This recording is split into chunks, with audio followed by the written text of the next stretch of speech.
Hello मित्रों, स्वागत है आप सभी का मेरे चैनल में रसोई हाउस गुजराती में। तो मित्रों, आज हूँ તમારી સાથે શેર કરવા જઈ રહી છું તળેલા પૌવાની એક રેસીપી, જે આપણે એકદમ સિક્રેટ મસાલો બનાવવાના છે। એ મસાલો બનાવીને તમે જો ચેવડો બનાવશો તો તમારો ચેવડો જે છે એનો ટેસ્ટ જે છે એકદમ સુપરથી ડુપર બનવાનો છે। તો સૌથી પહેલાં મસાલો બનાવવા માટે 1 ચમચી રેડ મરચું પાવડર લેવાનું છે મિત્રો, અને 1 ચમચી આપણે શેકેલી વરિયાળીને પાવડર કરી લેવાની છે એ લેવાની છે। અને ખાંડ જે છે એ થોડી આગળ પડતી લેવાની છે, એટલે મેં અહીંયા આગળ 1.5 ચમચી ખાંડ લીધી છે મિત્રો। અને એક મોટી ચમચી ભરીને આપણે તલ લેવાના છે, તો 1 ચમચી મેં તલ લીધા છે। અને પછી મેં આમાં લીધેલું છે 1 ચમચી મીઠું લઈ લઈશું। અને મીઠું મિત્રો સ્વાદ પ્રમાણે તમે વધતું કે ઓછું તમે તમારા પ્રમાણે કરી શકો છો। મરચું પણ વધતું ઓછું કરી શકો છો મિત્રો। અને લેવાનું છે 1 ચમચી આમચૂર પાવડર। મિત્રો ખાસ ધ્યાન રાખજો કે બજારમાં જે ચેવડો મળે છે ત્યાં આગળ લીંબુના ફૂલ જે હોય છે એને ક્રશ કરીને ઉપયોગમાં લે છે। જો તમને ફાવે અને સારા લાગતા હોય તો તમે એ લઈ શકો છો એના ઓપ્શનમાં, ઠીક છે, બરાબર મિત્રો। અને આમચૂર પાવડર હોય તો આમચૂર પાવડરનો પણ ઉપયોગ કરી શકો છો। હું અહીંયા આગળ આમચૂર પાવડરનો ઉપયોગ કરી રહી છું।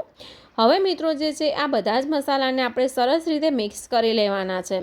તો જો મસાલામાં મિત્રો છેલ્લે મેં આમાં હળદર નાખવાનું ભૂલી ગઈ હતી, તો તમારે અડધી ચમચી આપણે એમાં હળદર નાખી દઈશું, કારણ કે જે હળદર પૌવાનો જે ટેસ્ટ આવશે બિલકુલ બહાર જેવું ક્યારે આવશે અને દેખાવામાં ક્યારે સરસ લાગશે કે જે હળદર જે છે એ તમારી સારી હશે, કમ્પ્લીટ હશે વધારે પ્રમાણમાં, તો તમારો જે ચેવડો જે છે મિત્રો ક્વોન્ટિટી જેવી હોય તમે વધતો ઓછી હળદર કરી શકો છો।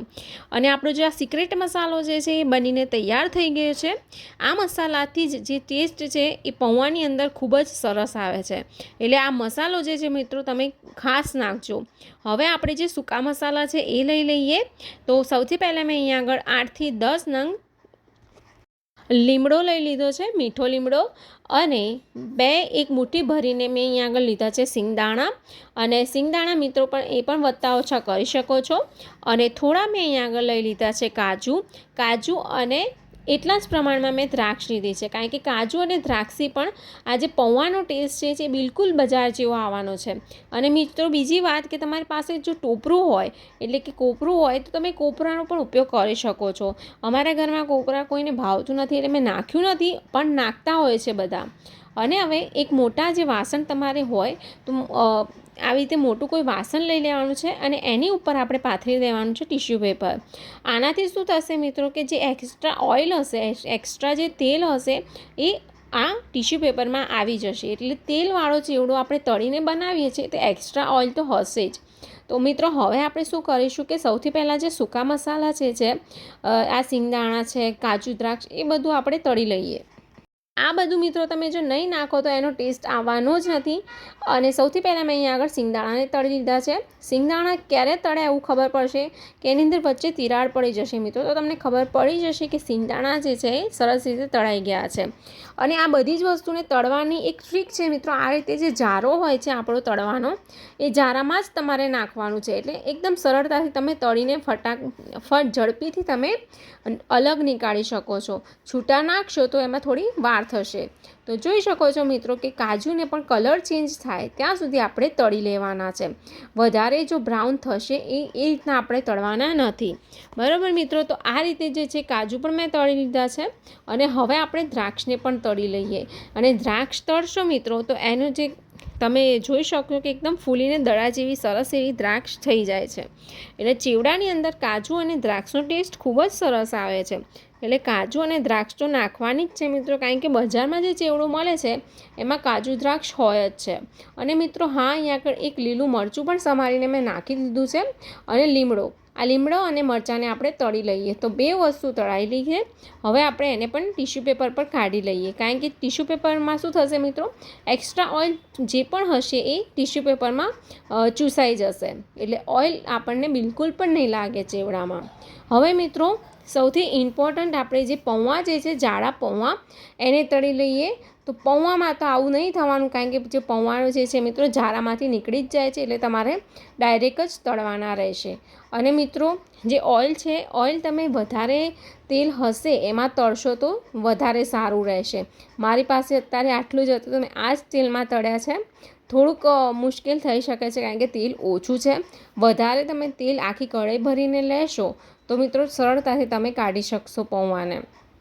અને જ્યારે પણ પૌવા નાખો ત્યારે ગેસની ફ્લેમ જે છે નાખો ત્યારે હાઈ હોવી જોઈએ, અને નીકાળો ત્યારે તમારે જે તેલનું ટેમ્પરેચર છે એટલે કે તેલની કઢાઈ જે છે એમાં ગેસની ફ્લેમ જે તમારે મીડિયમ કરી દેવાની છે નાખ્યા પછી, કારણ કે જો તમે વધારે ફાસ્ટ રાખશો તો એ બળી જશે પૌવા. આ જ રીતે આપણે બધા જ પૌવાને મિત્રો મેં અહીંયા આગળ તળી લીધા છે. અને આ કયા પૌવાનો ઉપયોગ કર્યો છે મિત્રો, જે જાડા પૌવા આવે છે ને આપણા, કે જે આપણે બટાકા પૌવા બનાવવા માટે ઉપયોગ કરીએ છીએ, બસ એ જ પૌવાનો મેં ઉપયોગ કરેલો છે. અને એ પૌવાના ઉપયોગથી જ આ ચેવડો બનીને તૈયાર થાય છે. અને મિત્રો આ બધા જ પૌવાથી એકદમ અલગ લાગશે. એકવાર બનાવીને જરૂરથી ટ્રાય કરજો. આ રીતે મિત્રો બીજું જે એક્સ્ટ્રા ઓઇલ છે એ નીકાળવા માટે મેં અહીંયા આગળ ટીશ્યુ પેપર લઈ લીધું છે. અને પેપરથી તમે એકદમ ધીરે ધીરે પ્રેસ કરશો, વધારે ના દબાવતા મિત્રો, કારણ કે વધારે દબાવીને પ્રેસ કરશો તો આપણા જે પૌવા જે આખા છે એ તૂટી જવાનો ડર રહે છે. એટલે તમારે એકદમ ધીરે ધીરે દબાવવાનું છે, એટલે એક્સ્ટ્રા ઓઇલ નીકળી જશે. અને આ રીતે જે નીચે બે ટીશ્યુ પેપર મૂક્યા હતા એમાં પણ હું આ કાઢી લઉં છું. તો તમે તેલ જોઈ શકો છો મિત્રો, ટીશ્યુ પેપરમાં બધું જ તેલ આવી ગયું છે. હવે આ તેલ પેપરને હું બહાર કાઢી લઉં છું.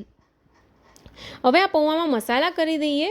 તો મિત્રો સૌથી પહેલાં મેં અહીંયા આગળ તલ નાખી દીધા જે છે, 1 ચમચી મેં તલ નાખ્યા છે. અને આ તળેલું જે સૂકો મસાલો હતો આપણો, કે જેમાં કાજુ બદામ દ્રાક્ષ હતું, બદામ નથી મિત્રો, કાજુ અને દ્રાક્ષ, કારણ કે આપણે બોલીએ છીએ ત્યારે બોલાઈ જ જાય છે બદામ ડ્રાયફ્રૂટ્સની અંદર. તો બસ આ જે તળીની વસ્તુઓ આપણે રાખી હતી એ બધી નાખી દઈએ.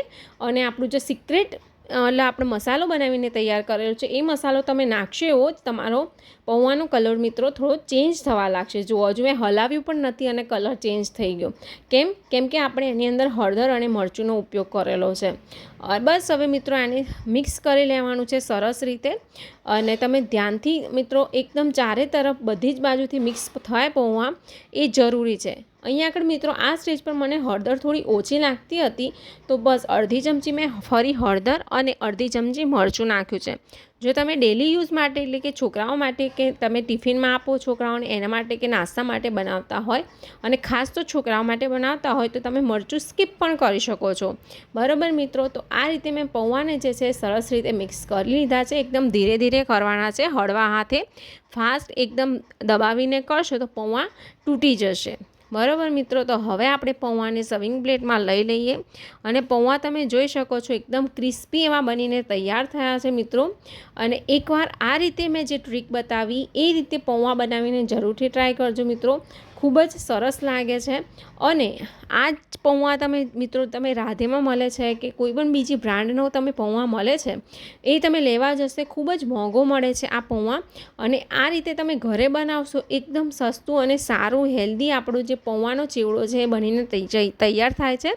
નોર્મલ આપણે પાતળા પૌવાનો ચેવડો તો ખાતા જ હોઈએ છીએ, પણ આ રીતના પૌવાનો ચેવડો જે છે એ બનાવીને તૈયાર કરશો મિત્રો તો બધાને જ ભાવશે. અને બધા પૂછશે પણ ખરા કે તમે કઈ રીતે બનાવ્યું. એકદમ અલગ રીતે જ આપણે આ બનાવીને તૈયાર કરેલો છે.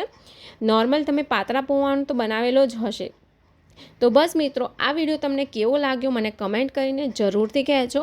અને વિડીયો સારો લાગ્યો હોય તો પોતાના ફેમિલી ફ્રેન્ડ્સમાં પણ જરૂરથી શેર કરજો. અને મારી ચેનલ પર પહેલી વાર વિઝિટ કરતા હોય તો ચેનલને સબસ્ક્રાઈબ પણ કરવાનું ના ભૂલતા.